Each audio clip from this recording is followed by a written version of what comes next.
ry Jesosy Tompo, misaotra anao zahay fa nekenao mifoaty ary maty teo amin'ny hazo fijaliana no ny fahotanay. Misaotra anao zahay fa nitsanganao velona ianao, nandresy ny fahafatesana ianao, izany no hanamarinana anay. Misaotra anao zahay fa ny fanamarinana izay hanamarinanao anay dia tsy avelan'ny fanahy masina hitoepona izahay, tsy mahazo miravoravo tanana izahay, ary dia tarinao ny fanahy masina hiasa ho an'ny filazantsara, hampandroso ny fiangonanao ho vavolombelona marina eto amin'izao tontolo izao. Mangataka aminao zahay ry fanahy masina mba hampamoa avy zato eny ny herin'ny teninao miasa ao anatinay, fa toloranao famelan-keloka feno tokoa izahay, ary asainao miasa mitondra ny vokatry ny fibebahana. Amin'ny anaran'i Jesosy Tomponay no naovanay izany vavaka izany. Amen.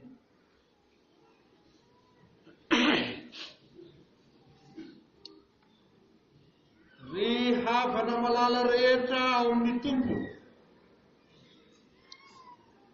fifaliana lehibe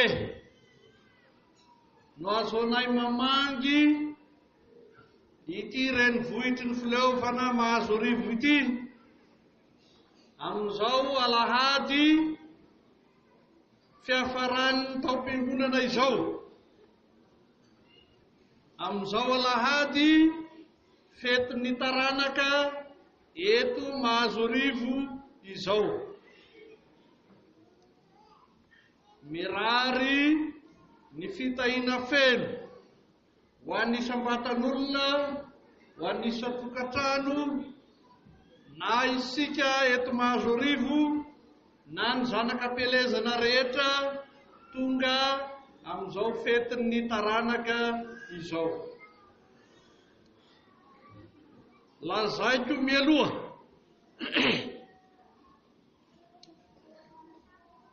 fa voataiza nandritry ny fotoana lava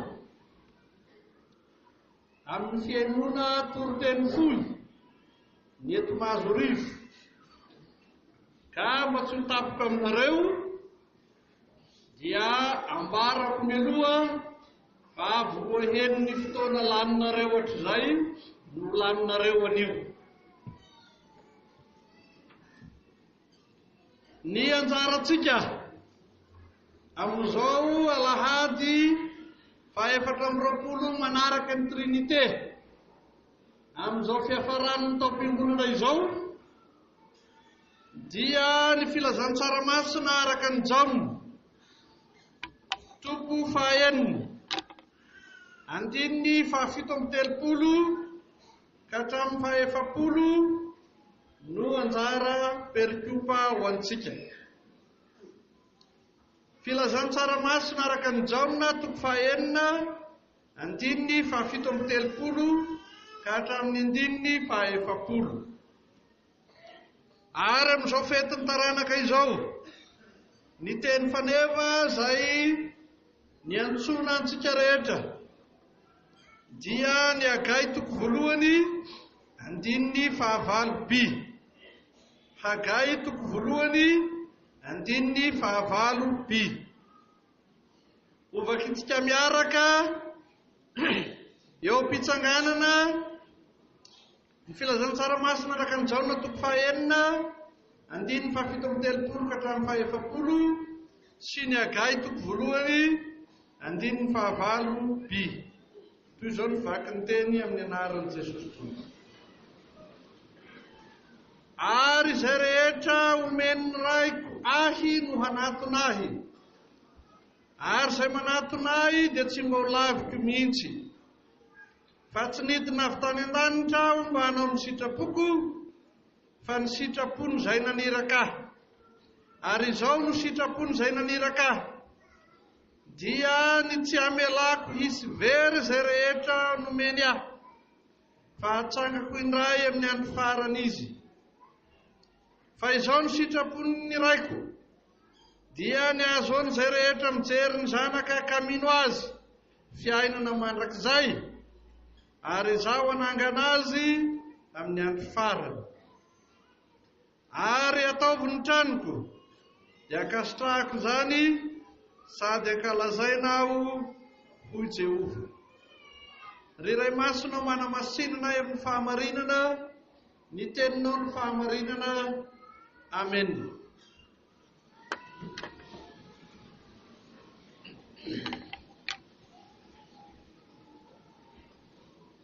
Ry fiangonana malala ho aminareo rehetra ny fahasoavana sy ny fiadanana avy amin'Andriamanitra raintsika sy Jesosy Kristy Tompo.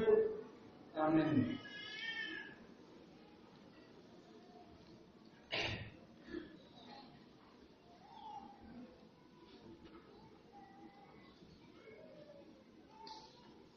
Tonga ety amin'ny faran'ny taom-piangonana isika.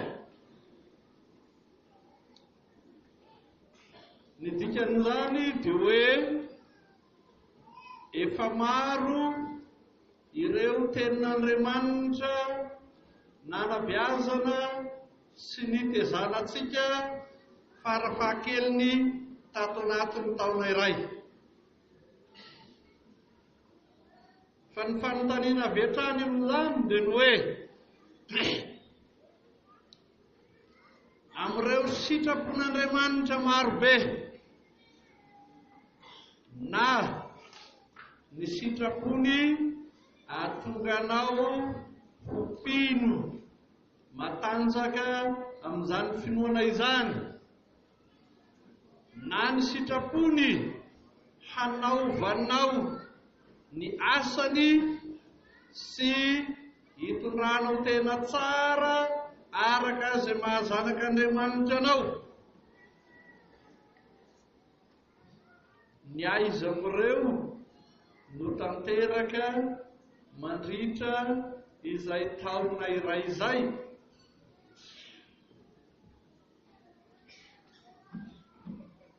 Raha tsy mihatsara velatsy, raha mamaly mahitsy, na dia mifarana aza ny taona, dia mbola maro isika no tsy tafatoetra araka ny sitrapon'Andriamanitra. Ny finoana miozongozona, ny fitoran-tena tsy tandrify.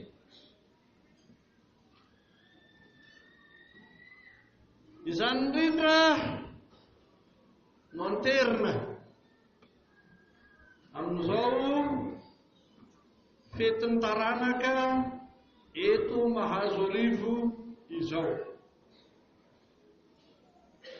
Izany indrindra no ambara ny tenin'Andriamanitra anjarantsika amin'ity anio ity.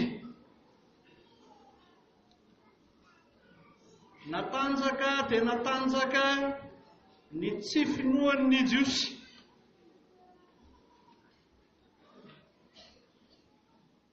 ary tsy hoe ny tsy finoany ny Jesosy ihany, fa indrindraindrindra ny tsy finoany ny vokatry ny asa lehibe izay ataon'i Jesosy. Fa izany koa no aterin'izao tenin'Andriamanitra izao, na dia matanjaka ny tsy finoan'ny olona, dia mbola nanamafy ny fanambaran-tenany Jesosy. Ary amin'ity toko fahaenina amin'ny Filazantsara Jaona ity no hanondroany mazava fa izy no ilay zanak'Andriamanitra tonga eto amin'izao tontolo izao hitondra famelan-keloka hanome fiainana mandrakizay hiantoka ny fitsanganany tena amin'ny maty. Ary zany dia tanterahana amin'ny fanolorany ny tenany sy ny rany ho famelan-keloka marina. Izany dia tanterahany amin'ny fanolorany ny tenany sy ny rany hiantohana ny fiainana mandrakizay. Izany dia tanterahany amin'ny fanolorany ny tenany sy ny rany ho famantarana tsy azo ovana ny amin'ny fitsanganany tena amin'ny maty. Fa na eo azy zany dia eo hatrany ny tsy finoan'ny olona. Eny fa na ny mpianatra aza arak'izay lazain'ity Filazantsara Jaona toko fahaenina ity dia tafiditra amin'ny tsy finoana ka mamaly tahaka ireo mpanohitra maro milaza hoe sarotra izany, iza ny mahaino izany, tsy azo inoana zany fa sarotra dia sarotra. Amin'ny anekena hoe ianao Jesosy dia mofo velona nidina avy tany an-danitra. Amin'ny anekena fa ianao Jesosy dia rano velona sotroiny izay mangetaeta ary tsy angetaeta intsony izy. Sarotra izany fa nahoana no ianao Jesosy no hiantoka ny famelan-keloka, no hiantoka ny fiainana mandrakizay, no hiantoka ny fitsanganany tena maty. Ary tsy amin'ny Filazantsara Jaona ihany fa arak'izay nivakitsika tamin'ny Filazantsara Lioka amin'ny toko 20 dia maneho ny tsy finoany indrindra koa izay manatrika an'i Jesosy ka mametra-panontaniana sarotra ny amin'ny fitsanganany maty sy izay seho aorian'izany. Kanefa hain' Jesosy ny namaly azy sy izay ahafahana mametraka mazava fa ny tsy finoana dia mitarika fahafatesana, ny tsy finoana dia mitarika fahaverezana, ary ny finoana irery ihany no andraisana famelan-keloka, ny finoana irery ihany no ananana fiainana mandrakizay, ny finoana irery ihany no miantoka izany fahamarinan'ny fitsanganany tena amin'ny maty izany. Izany indrindra no anterin'ity perikopa fohy anjarantsika androany ity. Ka hoy izy, tsy nidina avy tany an-danitra aho mba hanao ny sitrapoko. Tsy nidina avy tany an-danitra aho mba hanao ny sitrapoko. Ary toroiny mazava fa izy dia tonga hanao ny sitrapony iray. Ary zany sitrapon'Andriamanitra izany dia lazaina mazava eto ary averina indroa. Izao ny sitrapony izay naniraka, na hoe izao ny sitrapony iraiko any an-danitra, na hoe izao ny sitrapon'Andriamanitra, dia ny tsy hamelako isovery izay rehetra nomeny ahy.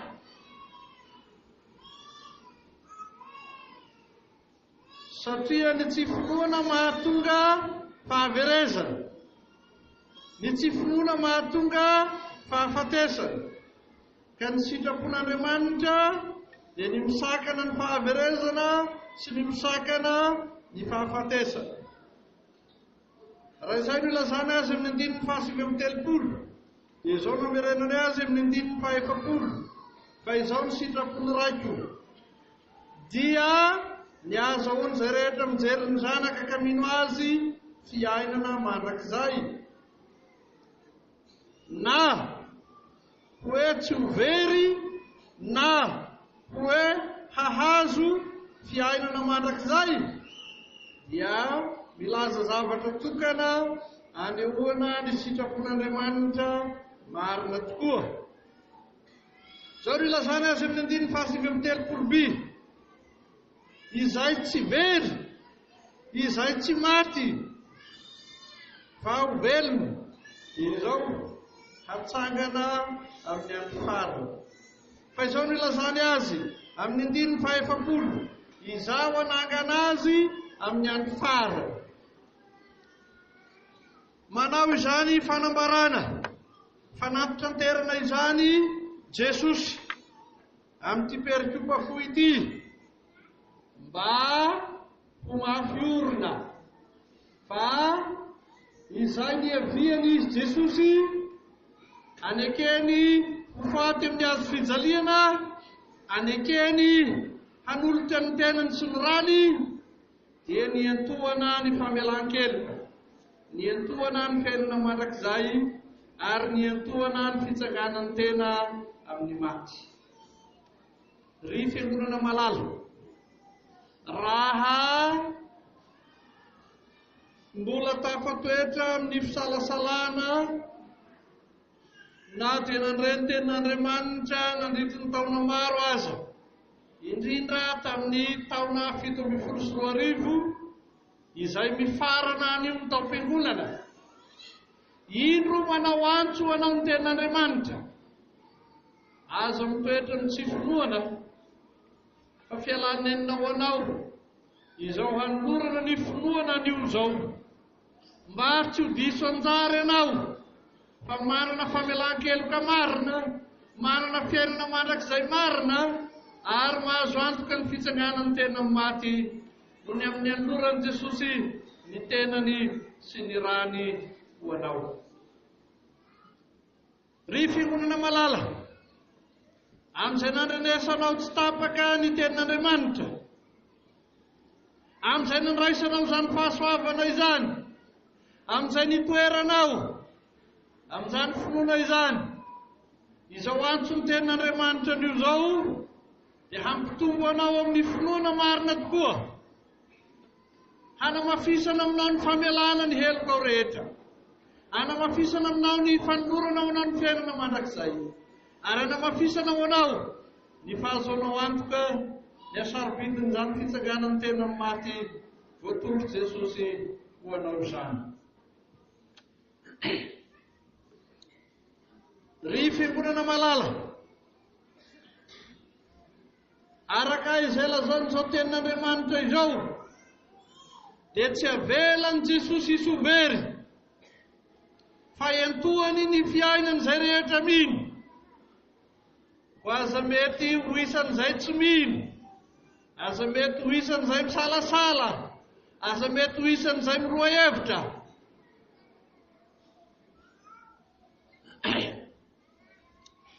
Ambaran'izao tenin'Andriamanitra izao mazava tory ava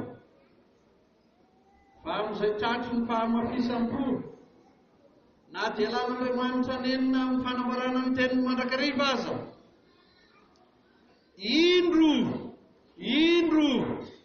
tena mihatra ny fanameloana izay tsy mino, indro tena mihatra ny fahafatesana ho an'izay tsy mino, indro tena mihatra ka tsy hitsangana ho velona izay tsy mino fa hitoetra amin'ny fanameloana maharitra mandrakizay, amin'ny toetra amin'ny fahafatesana faharoa.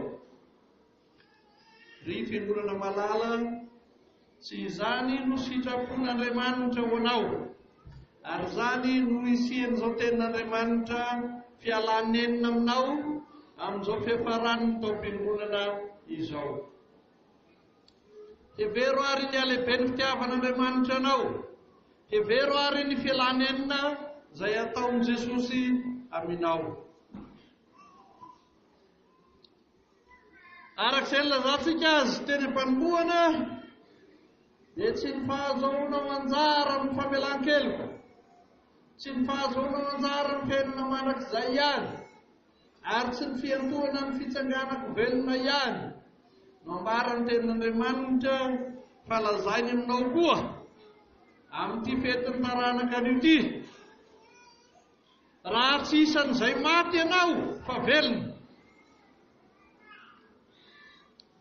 raha tsy isan'izay manana anarana ho velona kanjo maty ihany, fa manana izay tena fahavelomana marina tokoa araka ny fampanantenana sy ny fanolorana nataon'ny tenin'Andriamanitra ho antsika teo, dia sitrapon'Andriamanitra koa ny ahatonga ny mino tsirairay hiasa mafy, hamokatra tsara ao amin'ny fanjakan'Andriamanitra etỳ an-tany. Ary zany no ilazany araka ny agay toko voalohany andininy fahavalo by hoe ataovy ny tranoko dia akasitrahako zany sady ankalazaina aho ho Jehovah. Izany dia tenin'Andriamanitra natolotra ny Israely vao velahelika fon'izy mody avy any Babilôna, ary zany no iantsoana ny zanak'Apelezany Mahazoarivo rehetra. Fa amin'izay nanolorana ho anao ny famelan-keloka, amin'izay nanolorana ho anao ny fiainana mandrakizay, amin'izay nanolorana ho anao ny fahasoanantoka ny fitsanganako velona tahaka ny Israely fahizay nody avy any Babilôna, dia nomen'Andriamanitra andraikitra sarobidy hanorona indray ny tempolin'i Jerosalema, hampitatra indray ny fanjakan'Andriamanitra eto amin'izao tontolo izao. Fa izany koa no fiainan'ny vita batisa rehetra, izany koa no fiainan'ny mpandray ny fanasany tompo rehetra, izany koa no fiainantsika eto amin'ny Efelema Mahazoarivo sy ny zanak'Apelezana rehetra. Manaiky hitondra tena tsara, hampitoetra ny fanjakan'Andriamanitra, hampitombo ny ambaindain'ny fanjakan'Andriamanitra, hanitatra ny fiangonan'Andriamanitra, hampivelatra ny asan'Andriamanitra. Hevero azy ny alehiben'izay rehetra efa nataon'Andriamanitra ho anao, ary aza atao zavatra kely ny antso izay ataon'Andriamanitra aminao, amin'izay tokisany ianao sy ametrahany adidy aminao ho mpandray anjara mavitrika amin'ny fanitarana ny fanjakan'Andriamanitra etỳ an-tany, amin'ny fampivelarana ny fiangonan'Andriamanitra eto amin'izao tontolo izao. Hevero azy ny alehibe ny fitiavan'Andriamanitra anao sy izay rehetra natolony anao, ka hamalianao izany antso izany anio amin'ny fitondran-tena tsara, amin'ny anekenao mahatoky amin'ny fanitarana ny ambaindain'ny fanjakan'Andriamanitra, amin'ny fampivelarana ny fiangonan'Andriamanitra, ary isan'izany izay antsonanao amin'ny mahazanaky ny eto Mahazoarivo anao zany ho mpandray anjara mavitrika amin'ny asan'ny fiangonana, ho fanitarana ny fiangonan'Andriamanitra eto amin'izao tontolo izao. Satria atolotr'Andriamanitra aminao tsy misy fepetra, ny alehibe ny fitiavany sy ny famirampony, dia antsony koa ianao ka ho izy hoe ataovy ny tranoko dia akasitrahako zany sady ankalazaina aho ho Jehovah.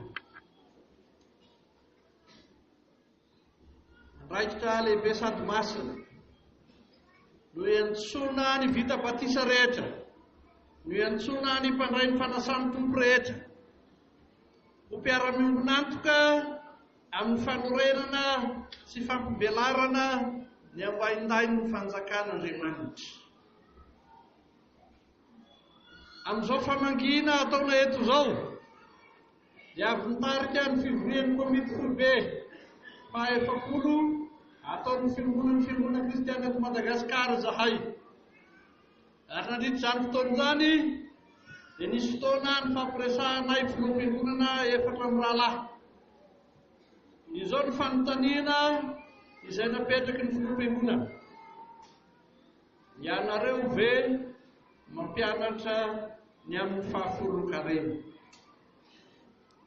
Samy nanana ny heviny ny filoham-piangonana ny amin'izay ampianarana na tsia ny amin'ny fahaforoan-karena. Fa ny valiteny Tibotinganina dia ny valiteny nomeny Monseigneur Maria Arsenina Odoara Zanak'olona, ny mpitarika ny fiangonana ekara izany. Hoy izy,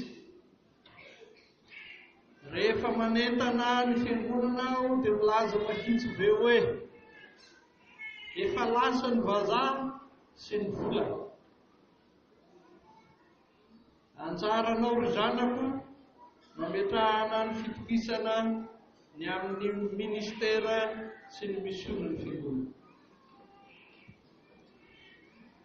Tsy marina ho an'ny fiangonana katolika fotsiny izany, fa marina ho antsika luterana koa, ary marina ho antsika eto Mahazoarivo koa.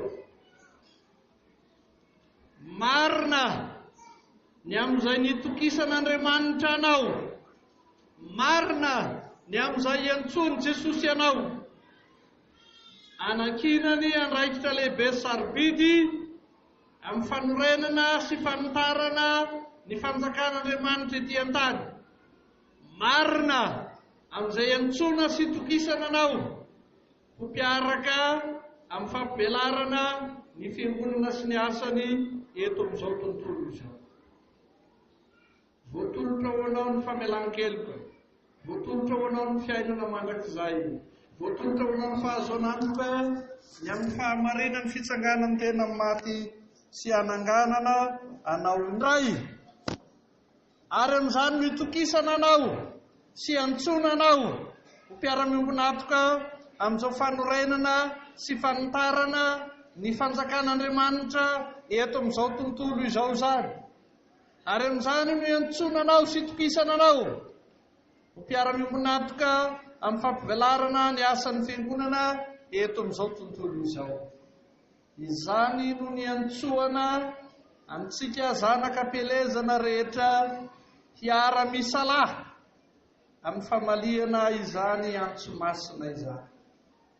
Amin'ny aneketsika hitoetra sy haharitra amin'ny finoana, amin'ny aneketsika hamoa ny fitiavana marina, hitondra ny vokatry ny fibebahana marina, haneo izany fahavelomana marina izany dia hanomeza am-boninahitra n'Andriamanitra ny asa izay ataontsika.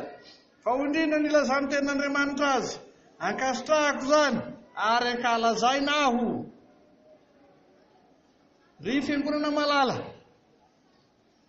raha mitoetra amin'ny tsy finoana isika na mino fa tsy mamoa voatsara, ino mitondra fanalam-baraka an'Andriamanitra izany ary mitondra fanameloana marina tokoa. Fa ho anao izay mitoetra marina amin'ny finoana, velona marina ao amin'ny Jesosy Kristy Tompo, mamoa ny voamendrika ny fibebahana ary maneho ny herin'ny fitiavana, mamaly izany antso-masina iantsonanao mahatoky izany. Izany indrindra no hanomeza am-boninahitra n'Andriamanitra ka irahantsika amin'ny olona masina rehetra ety an-tany sy any an-danitra mihira fiderana hoe voninahitra ny n'Andriamanitra isanakary fanahy masina izay hatramin'ny taloha indrindra ka ho mandrakizay. Amen.